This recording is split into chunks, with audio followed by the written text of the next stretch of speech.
Hello, and welcome to the 94th episode of From Alpha to Omega. Today is Friday, the 8th of February 2019, and I'm your host, Tom O'Brien.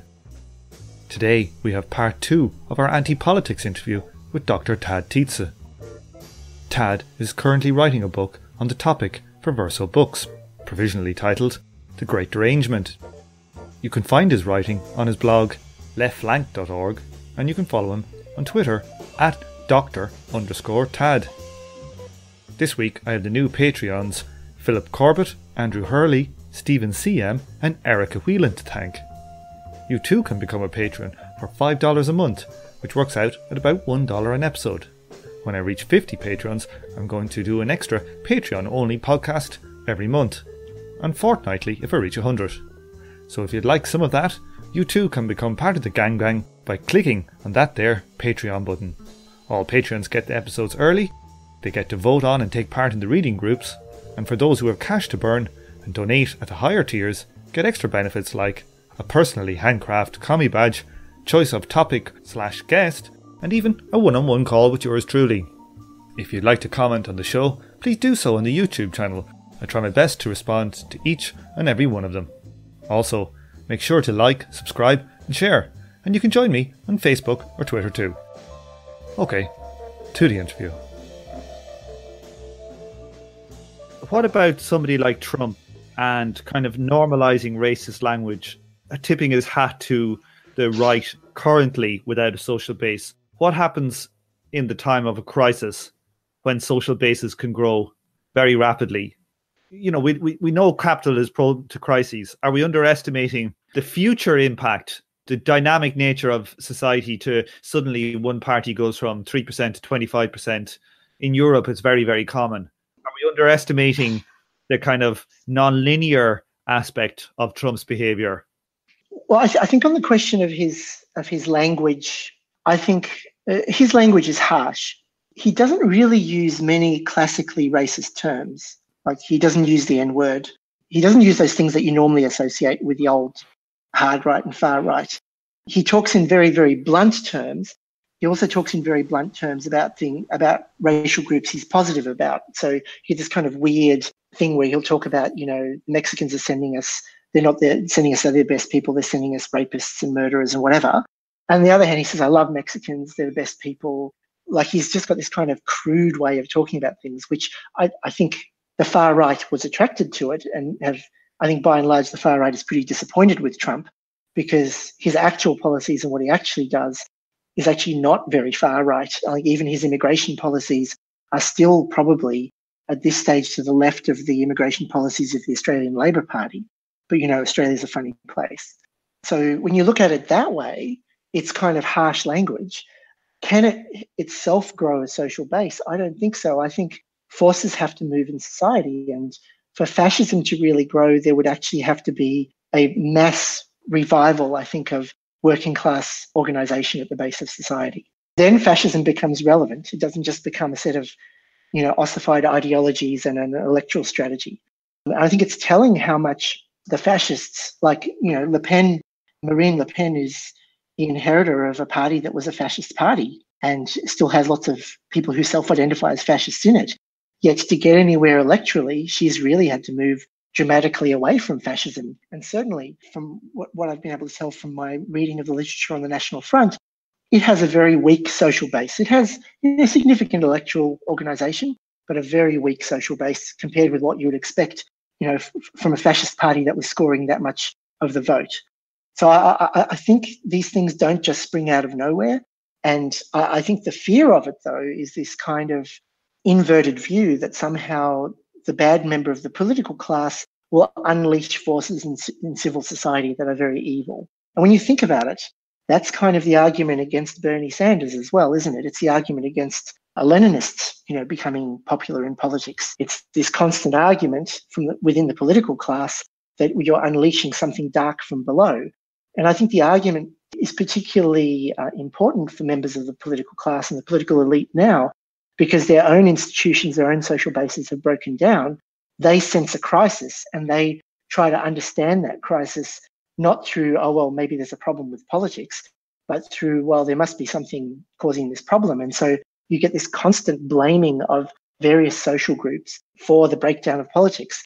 And therefore, in Germany now, because I'm living in Berlin now, there's this, and I think the panic is not just in Germany, about the rise of the AfD, the Alternative for Deutschland party, which is like a party that has significant far-right membership in it, and which has grown to about 13% of the support in the polls.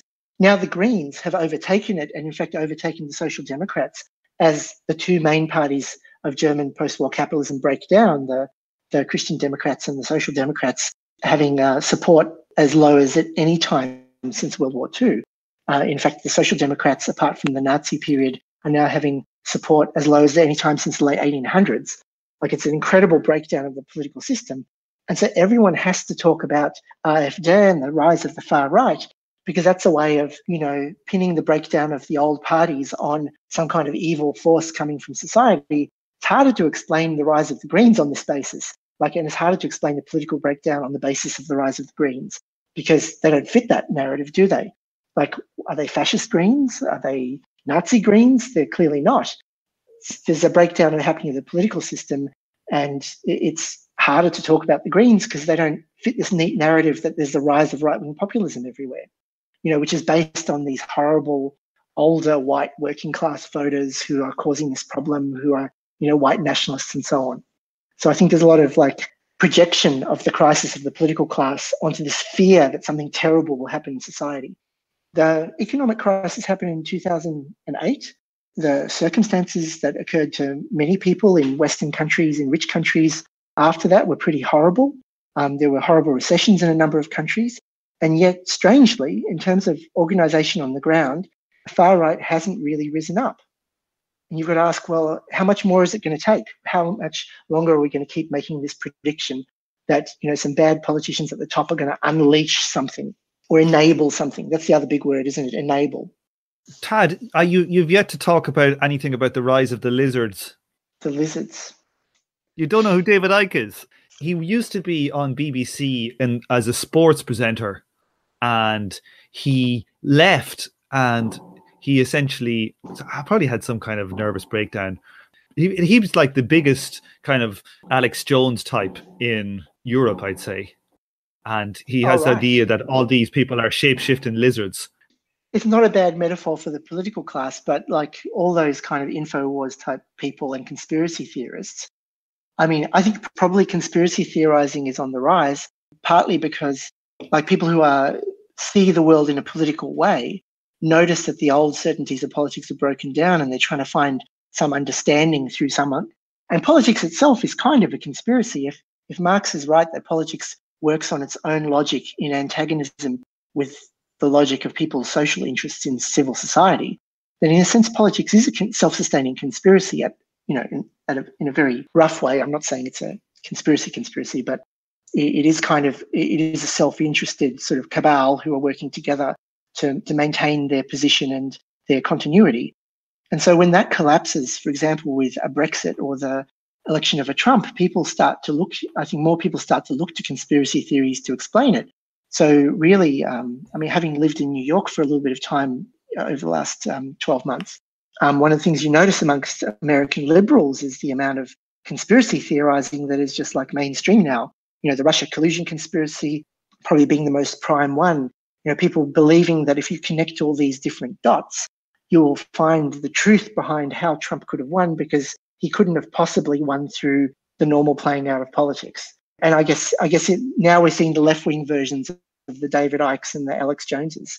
Their names are like Rachel Maddow and so on. Well, I think it runs much wider than that, and it's actually not a thing so much of the far left, though I think the far left has opportunistically, or because it has no clearer perspective, fallen in behind it. I think it's important to see that something significant has happened in that someone completely outside the American Washington political class actually became president. And this is actually, even though Trump is just really the culmination of a process, he didn't make this all happen himself. He took advantage of the situation. Now it's become apparent to everyone. All these things have become apparent in a way that can't be hidden as well as before.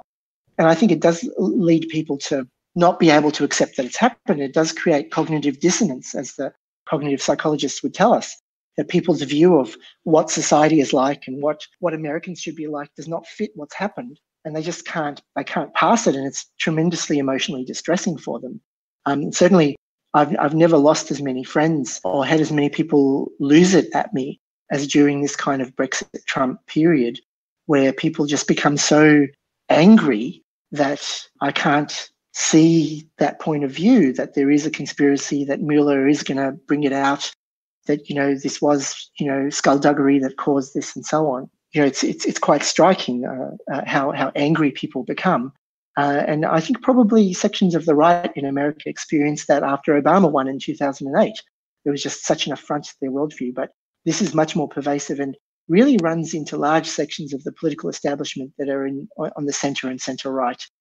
There are Republicans and centrists and mainstream liberals who are like this, which is why the vast majority of the American media is so incredibly hostile to Trump. Even Fox News is mixed on Trump. If you want balance in your coverage of Trump, you'd probably watch Fox News, which is a crazy thing to say given the history of Fox News. So there is this kind of derangement that has spread across the political class. Clinton said a week before, in a major interview with the New York Times Magazine, she said a week before the election, she said, "I'm the only thing that stands between you and the apocalypse." She actually said that. It was the headline of the article. It was quite remarkable. And then the problem was the predictions were the apocalypse couldn't happen and Trump was going to lose, but the predictions were wrong. And so the apocalypse happened, except it kind of hasn't happened. American society chugs along. Joblessness is at record lows. The women's unemployment rate is at a record low. Unemployment is going down. Economic circumstances have improved. I'm not claiming Trump has caused any of this, but American society is not apocalyptic. And yet politically, everyone feels it's the apocalypse. It's interesting. And that's that contradiction again between civil society and politics. It comes out again and again. And political thinking says, well, if the apocalypse is happening at the political level, it must be happening in society. Let's go looking for the deranged white working class voter, the deplorable or the desperate white working class voter who must be blamed for this state of affairs. Let's look at their social situation. They must be in an apocalyptic social situation, or they must have apocalyptic ideas and they must be spreading through society. We can't explain this in any other way. So a fair bit of my book is about that kind of thing as well. So do you see movement in the radical left? Do you see the beginnings of a return to radical left politics? Look, I'm not across every single country, in the rich capitalist countries, but there's actually surprisingly little of it. I think the main reason is that apart from Spain, in that sort of 2 to 3 year period, there hasn't been a really sustained period of social resistance. Even in Greece, like people talked about the recurrent general strikes in Greece, but they were mainly public sector workers, which is a minority of the workforce. They were mainly still pretty bureaucratic. I'm not saying there was no workers' self-activity or no self-organisation, but actually that social base has been weak.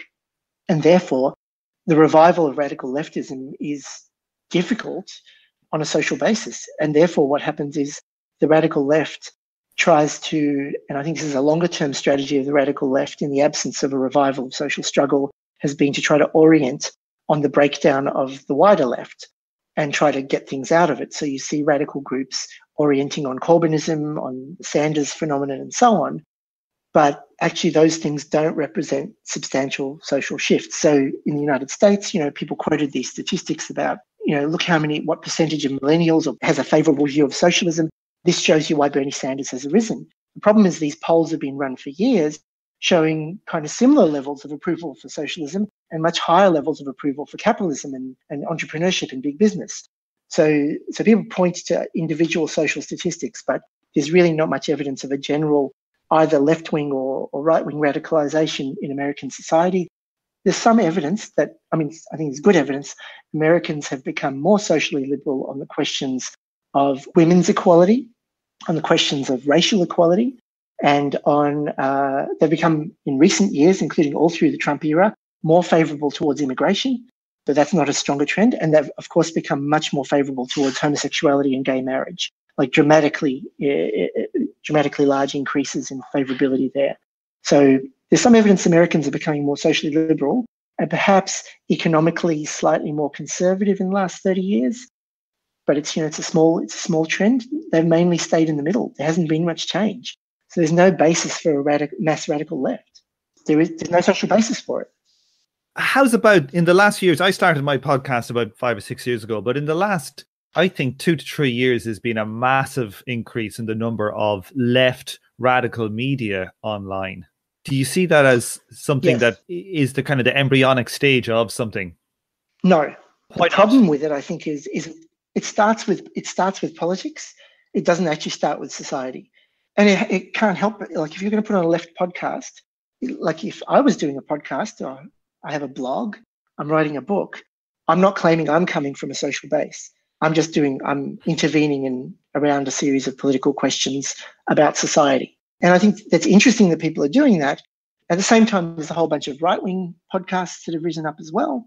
And there are a whole bunch of, in fact, online stuff has just risen up.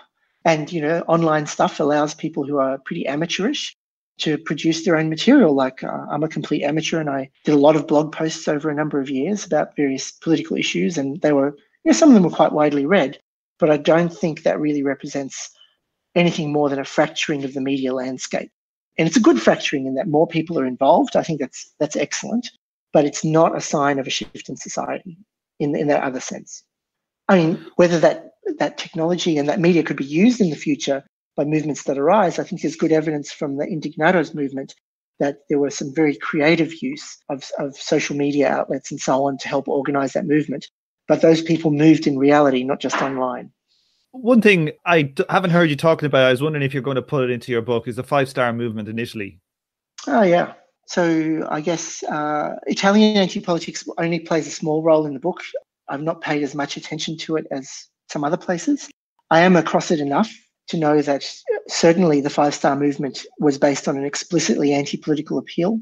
It's got technocratic elements to it, the stuff about online voting. And, it's interesting, this government, apart from the governments that were actually led by imposed EU technocrats, in the post-war period in Italy, the current government, which is a very anti-politics, anti-EU government, has more unelected technocrats in the cabinet than any other government, apart from those ones that were actually run by technocrats like the Monti government a while ago. So it's really interesting. There's this fusion between technocracy and anti-politics in this case. So I think they're very interesting in that sense. But in terms of having a deep social base, I don't think there's much evidence they've built a social base. I think they've cleverly been able to position themselves against the old political class in this particular period and get a significant electoral base and a machine that has been able to maintain an independence from the old political class. What's more interesting now is now that they're in government with the Lega, which is a more clearly right-wing organisation that has played with populist anti-politics, the Lega has been much more effective in gaining public support and played this kind of coalition government scenario much better. And now in most of the polls, the Lega have gone from being well behind 5-star to well ahead of them. I think the other thing that's similar between now and the 1800s is politics is extremely volatile. There will be extremely rapid shifts at the top, even though society itself won't necessarily shift very much at all. Like that's really important because if you start to read off the state of society from the crisis in politics, you're going to think, wow, society's a total mess. Things are just moving at 100 miles an hour all the time. And then you come down to Italian society or German society or American society, and it's like, oh, things are still moving at a glacial pace. Yeah, it's interesting you're talking about there hasn't been shifts, but I read a statistic, you can probably tell me the right numbers, but something like, say, under 25-year-olds in America, 80% consider themselves more socialist than capitalist. That would seem quite a shift. Yeah, so the data that I've seen, which I think that crazy Trotskyist website, the WSWS, World Socialist website, they actually dug into that data and tried to make the most of it, but actually the shifts have been much smaller. So I think for the first time amongst Democrat voting or Democrat identifying millennials, there is now a majority who prefer socialism undefined to capitalism. So when you crunch down the numbers, the figures are much less impressive. On the other hand, there is this phenomenon, which was the Sanders phenomenon. He clearly tapped into disgruntlement with the direction of the Democratic Party in the, in the background of the financial crisis and so on, and the Great Recession. And by declaring himself a socialist, you can make the word socialism more popular, but does that mean greater support for the project of the mass of the working class overthrowing capitalism in the state. Absolutely, I don't think it does. But it does point to a shift, I think. Like, I think if you're young, if you're 24 and under, they don't watch television and they don't get their news from mainstream television. A lot of them get their news from Twitter and such things. Now, that'll probably end up splitting them towards Peterson and, maybe some left-wing Jimmy Dore or something. But Jimmy Dore is a lot more close to, say, even like a radical social democrat than he is to Hillary Clinton. Yes. I think that there is a shift underway. And I think that from the youth to both extremes, now people change when they get older and that, I understand that. But I think there is a burgeoning of the radical left, however small it might be. It's hard when you run a podcast and like you're writing a book in it, and maybe somebody who's thinking about this stuff a lot. It's hard to see the wood for the trees from it. But from just from my looking at social media of people that I don't know their politics, before the Corbyn thing, I'm a really big fan of. You're into disco, I'm into boxing, right? And I have a special Twitter account that I use for trolling boxers and stuff. I found that I was very shocked. I expected Corbyn to get absolutely routed in that election. I was very shocked by the kind of a lot of positive stuff about kind of radical social stuff that was coming from people who I don't know their politics at all. I don't do anything political on it. Yeah, I think, the Corbyn thing, because I'm into dance music, like I follow people who are into dance music, and there was this incredible number of quite soft left dance music people, really quite soft, who were completely enthused by Corbyn, particularly at the last election. And I think, there's a website called Vox in the United States, which is run really by Clintonites. And in Vox, they're constantly putting out ideas that sound like radical left ideas. But I guess two things are going on. One is that the fracturing of the old political formations mean that radical leftists like Corbyn, because he always has been in the radical end of the Labour Party, who existed inside the Labour Party and could exist inside that milieu for year after year and have loyal supporters and people who like them. All kinds of strains of opinion could exist in these larger parties, centre-left and centre-right parties. As those parties' authority over their social bases has collapsed, as those social bases have hollowed out, you get a fragmentation. So like in Germany, Die Linke rises up taking part of the SPD vote. Actually, all that has really meant, by and large, is a shift of a certain amount of supporters from one political umbrella to another without a real radicalization in their views occurring. So I think that's one thing that's happened. So I think that's one thing we see. The second thing we see is that more people are on social media, so more people say stuff. And people are more like really conservative Democrats in the United States say all kinds of radical left stuff against Trump. All these conservative Democrats use the term white supremacy and throw it around like a big radical statement. So people can actually seem much more radical because they're using a language that's much more radical without there really being a significant change in social opinions, over the longer term. And I guess the other thing is that when there are key figures like Corbyn or Sanders who use a particular type of rhetoric and inspire people whose actual social views are pretty ordinary and haven't shifted very much, people can start speaking in that language to express their own views of the world, but without there being a real... so that's why it's important to look at the longer-term studies of social opinion. And pretty much every rich industrial country, across Western Europe, Australia, United States, there's actually been remarkably little shift in people's self-identified ideological positioning, in their policy positions on a wide range of issues and so on. There's been very little shift. And if we start looking at the little trees that we can see in front of us, then we miss the woods. And suddenly Trump appears to be the product of a rising far right in the United States. And people make that argument. No, I agree with you. You have to look at the data, but I feel... I'm just wondering, is there something brewing that's below the data when it comes to the far left with young people? That's kind of my feel. Well, I think there's something brewing in society. I think the antagonism between politics and society is becoming more pronounced and expressing itself in more obvious ways, without people necessarily becoming more socially radical. But that antagonism, I think, is much more obvious. But the radical left, by and large, with very few exceptions, actually doesn't want to see that antagonism. It wants to be the radical left pole within a political sphere. That's how it sees it. It can't understand reality except in that way, that there are these forces from far right to far left arrayed, and it occupies this space within the activity of politics. It accepts the separation of politics from society. So I think things are brewing in society. I think by and large, the radical left is looking somewhere else. There are some exceptions. I think Podemos was an example of people who are at least notionally radical leftists, kind of thinking, hey, something else is going on here. At least let's try to orient on it, however imperfectly. So it's it's still a political project, but it's an interesting example where something did happen in society. There was a real social movement, however, whatever its problems and weaknesses, there was a real mass social movement, and it forced sections of the radical left to try to understand how to relate to that. I think that's significant. But by and large, everywhere else in the world, people thought that the 15M Indignados movement was, a case of, an infantile disorder because people didn't like politics. But I think it's significant.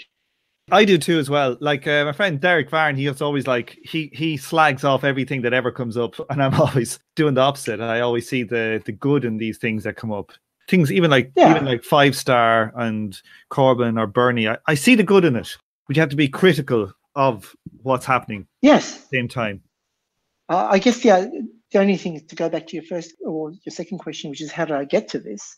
One of the reasons I got to this was that Australia had an we had our own Trump, I guess.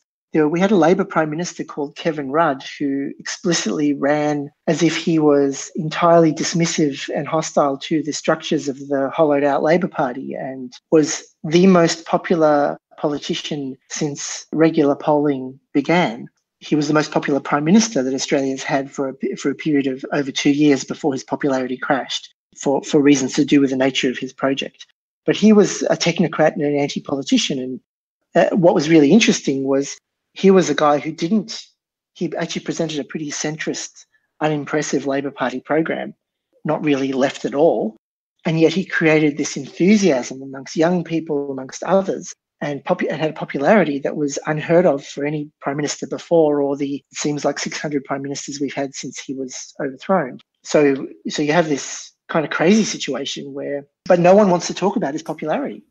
No one wants to talk about how he was the outlier for this long period of Australian history, which is racked by political crisis and upheaval. He was the outlier for a period of 3 years, this incredibly popular politician. And I guess that is the first example that got me thinking about anti-politics, because the Piping Shrike's blog really, I think, was very, very sharp on that and really made me start thinking about that and start thinking that the old left-right formulas didn't really fit in the way that most Marxists thought that they would. Tad, how did they get rid of him? I kind of vaguely remember they got rid of him. Why did they get rid of such a popular politician? Well, he was absolutely hated inside the party and inside the trade unions, because in Australia, the trade unions still control the party through a system of factions, which are allegedly ideologically aligned. But the ideology is pretty ossified. It has very little meaning because the social base in the unions between left and right unions no longer makes any sense. So these factional leaders hated him because his very presidential style of leadership. He took over control over who was in his cabinet, in his ministry. He basically ran roughshod over their desires and maintained this popularity. But the limit was he had no social base of his own and relied on sort of the acquiescence of a series of factional players inside the party who, well, as long as he was popular, they would kind of tolerate him, though they really wanted to get rid of him anyway. And then the one thing he used to really batter the political class, the whole political class in Australia, was the issue of climate change, which, of course, up to the Copenhagen summit in 2009 was a major international agenda. And when that Copenhagen summit really ended in failure, when Obama and the Chinese signed a pretty crap agreement, Rudd really had nothing to come back to in Australia. And then he was convinced by his party, by the people in his party, that he should drop this whole climate change thing. There's no way he's going to be able to get it through. And once he did what they said and did that, his popularity, he lost like 1.5 million supporters overnight by dropping his climate change policy, which was his big kind of, this is more important than politics, this stands above politics. And so he became more seen as a regular politician. But then his popularity started to increase again. And so the factional leaders moved as quickly as they could to get rid of him before he became popular again. And some of them admitted that the worst thing would have been to allow him to stay in power longer and regain his popularity, because then they couldn't have gotten rid of him. And so they installed his deputy, Julia Gillard, as the leader. And she was essentially a creature of the factions and of the trade union bureaucracy. And I mean, that's the role she played. And she was the most unpopular Labor Prime Minister that we've had probably since the Great Depression. So a friend of mine who came from the same Marxist sort of background that I do, he follows this stuff. So he's pretty funny, showing us all the latest memes. And I mean, one of the reasons I don't take the alt-right very seriously is he's really into what's going on in the right-wing internet. And it's so obvious that these people have no serious social base, and that really what it is people who once they might have said this to each other in the privacy of, their Dungeons and Dragons group.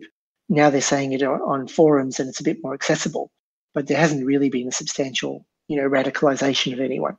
The only thing that might happen is that because these ideas are aired now, it's in the crisis when a thing will move, and that's when it might gain a social base. But the type of crisis that would need for it to gain a social base, people forget what the 1910s and 20s were like in Europe. Every fucking country Absolutely. had a revolution or a massive war with millions killed. It's so far away from our social base. People are fretting over Brexit. Brexit's just yes. Your economy might go down 2% this year. You're not killing 500,000 people and having a revolution. Yep. Absolutely right. The thing about Brexit is more the fact that Brexit could be allowed to happen, what it says about the political class and its lack of control over Britain. Though I think that they've largely now engineered a deal that's even worse than if they'd stayed in the EU. That's more subordinate to the EU than if they'd stayed in it. So in a sense, the political class is going to deliver Brexit, but squash it at the same time. I mean, those Tory rebels, they're useless bunch of sad sacks. They are, but I would not be surprised if the Tory rebels, on some sense, are both being played by the Tory centrists and being used, as a negotiating tactic with Europe. And even knowingly, because they might get a career out of it. More than likely, it'll be some kind of fudge where it'll be an extension of the customs union so they can get their trade deal through. And then it'll all just be a kind of a slightly shitter economy. And that's what it'll happen. I mean, one of the important things, though, I think, is that the British political class won't accept Northern Ireland sort of drifting off. They're going to find a way to protect that, I think. The EU probably pushed them a bit hard on that, because that, just like the Scotland referendum, that threatens the union, and that's a big deal to the authority of the political class, whatever else they might think about the EU. Apparently, it's 80% under 25 or something are in favour of independence. But what's the worst thing that could happen from Brexit? For me, it was that they'd make an absolute balls in negotiations and it would be a hard Brexit. And what would happen then is something like Scotland would say, we're going to hold a second referendum, and then there'd be a constitutional crisis. That's the kind of worst that'll happen out of Brexit. Or maybe a slight uptick in Republican violence in Northern Ireland. But it's unlikely, I'd say. One thing, though, he didn't talk about is climate change. I think that could be amazingly radicalizing. But I think not in the way that people think. I think people thought it was going to be politically radicalizing, and it wasn't. But climate change leads to the ultimate question, which is that climate change represents the fact that our society is under no one's control, really. It is an anarchic society, and capitalist social relations are not really, they're alienated social relations, so they're under no one's control. There is no collective rational way to address this issue. And so I think in that sense, it might prove to be radicalizing, in that in order to solve climate change, people are going to have to take control of society. Whereas the idea that it was politically radicalizing, that it would lead to governments, states that would then impose radical solutions on society, I think that's kind of died now. I think I'll disagree with you. I think that'll be really radical in 10 years' time. These IPCC reports, that has got people really depressed and fired up. I think young people looking at that are likely to go ballistic in 10, 15 years' time. That is the crisis that'll actually that could cause the social base to really rise? Well, no, I think in terms socially, but then whether it would lead to a political outcome or a social outcome is the question for me. And I think the political solutions are exhausted. I don't think people think there's a political solution, which does, in that sense, make it positive. I think I agree with you. It raises the very question of the nature of society directly. But I think there's lots of political solutions. You know, that's the thing, though. I think there are political solutions. Like, there's no reason why America couldn't, in 15 years, be largely, like, cut their emissions in half by just a World War II style Green New Deal thing. I don't think that's unrealistic. I used to agree with you on that. I was a member of the Australian Greens, and I certainly thought that kind of thing. But actually, I think that given that people are so alienated from politics, if the political class came and said, let's do a wartime style mobilization, they would find there would be no social base to do it on, and they could only do it by trying to mobilize the armed force of the state against society. On what basis would they have to force that through? Because you'll have a lot of people losing their shit.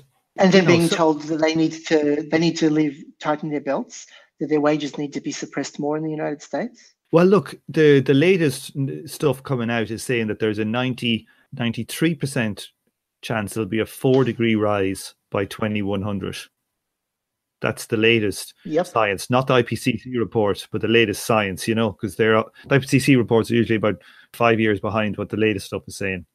And when that stuff gets into the general public, like, that's cataclysmic. You know, that could release methane, and then we're all dead. I think it'll demoralize people, just like all the other warnings in the past have led to nothing. But the idea that because the ones in the past didn't work doesn't mean that these will work. I think that's a false idea. You know, look, the way I would say it is, like, I know you come from all these stuff and you really put your heart and soul into working on these things and nothing changes. But that doesn't mean that nothing can change, if you know what I mean. But that's not what I'm saying. I think what I'm saying is that for society to move, the social contradiction has to affect people's direct social interests, and they want to actually fight collectively for their own direct social interests. The problem with looking at one of these reports is that they're almost always framed in terms of a cataclysm that's coming a long way into the future. And therefore, it's not going to be about what are you going to do now in your direct social interests. However, when these things start to happen as a result of climate change, people's direct social interests will be affected by them. And then there will be something for people to collectively mobilize around. Otherwise, it is really actually saying, well, there's the possibility our social interests will be affected in the future. What we need is the state to impose something on us. And that's the problem. It then recapitulates the same problem, which is this alien political sphere. I mean, it's hard enough to get people to agree to changes in healthcare in the United States when it more clearly directly affects their social interests than it is, when you think about it, how hard it is to politically move things on healthcare in the United States. The difference between healthcare and this is that, say you look at loads of like 20-year-olds and like they're saying, oh, healthcare, and they're all like, they're grand, they're going out in the piss, you know, dancing to techno. Yeah. They don't give a fuck really about healthcare. But what they do know is that we could be fried. And I think that the impact of those are different. The impact of trying to get healthcare versus saving the planet, that's just a different impact. Here's something I'll predict now. In the next 10 to 15 years, I would be very surprised if we don't start seeing, like, you know, all these like anarchist assassinations from the 1880s or whatever. Ones like that against people involved in like top of ExxonMobil and stuff like this. I'd be very surprised if stuff like that doesn't start happening. But we are currently seeing that kind of thing happening. On the left, Antifa are going to Tucker Carlson's place and harassing his family. They're burning down buildings at Berkeley to stop Milo Yiannopoulos speak. Actually, this stuff is already happening, this kind of socially detached activism. Yes, whatever. It's an expression of something, though. In fact, the socially detached anarchist murders were an expression of something that also happened to be organized through like the communists at the same time, and the anarchists as well. It was an expression of frustration about the lack of social and political change whilst disconnected from actual social struggle. Yes. If you're connected to actual social struggle, you wouldn't need to go assassinate anyone. But it was also a part of that mass organization too. It was a part of the whole. Those anarchists shooting random politicians in Europe and America, they came out of a social base too, even if they were atomized. Yeah, but I think it's their atomization which meant that they ended up being detached, which is why, Lenin could speak to why the populists are, terrorists or whatever. It was understandable why they did what they did, but the strategy was a complete disaster. Yes, I agree with you about disaster, a strategy, but I just think that if we look saying that there is no social base now, but there could be. That's what I'm trying to say, is that these things, the dynamics move quickly. Like in these complex systems, you see, it's like a grain of sand, and it just reconfigures its whole shape, and things happen. I feel like that we have to be wary of being empiricist versus thinking like systemically or dialectically. Massive shifts quickly. You won't see them in the data. You won't see that big pile of sand. You won't be able to observe it and say that it's structurally going to fall apart. It's just too complex for you to be able to see it. Well, that's a different thing. Like, systems can fall apart without anything much moving in society before that. Clearly, economic crises can happen without there being social struggle or social resistance to them. That's really what happened after 2008 in places like the United States. But I think there can actually be a revival of social struggle. I guess part of this analysis, the anti-politics analysis, is that when that struggle does revive, are you going to be the radical leftist who says, yes, our own social power as the mass collective acting in our own social interests is what we need to do to transform society? Or are you going to be the radical leftist who says, it's great you're having this struggle, now you've got to come in behind our political project that we're going to play out? That for me is the key question. I think most of the radical left wants to be the leaders of political games, and would love to have a mass social base behind that, right? Which they don't have, as opposed to seeing that rising in society as a force for itself to transform society, which I think was Marx's point. You actually need society itself to transform itself. So these questions for me are not about me saying whether I'm positive or negative about things, but I think, yes, the reality of climate change could lead to mass social struggle, but I don't want to be that Marxist who says, that's great, you're struggling now, line up behind my political project and we'll solve it once we get in control of the state. And I guess that's my differentiation from the Naomi Kleins of the world, who don't really believe that society can do that and are looking for a statist solution or an elite solution, even though it seems like a radical one.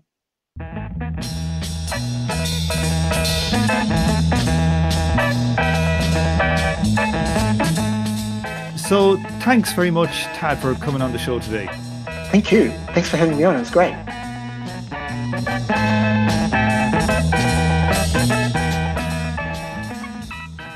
On this episode, you heard the theme tune, The Order of the Pharaonic Jesters, by Sun Ra and his orchestra, and you're now listening to Night of the Purple Moon, again by the good man Sun Ra and his orchestra. Thanks for listening, and I hope you join me for the next episode of From Alpha to Omega.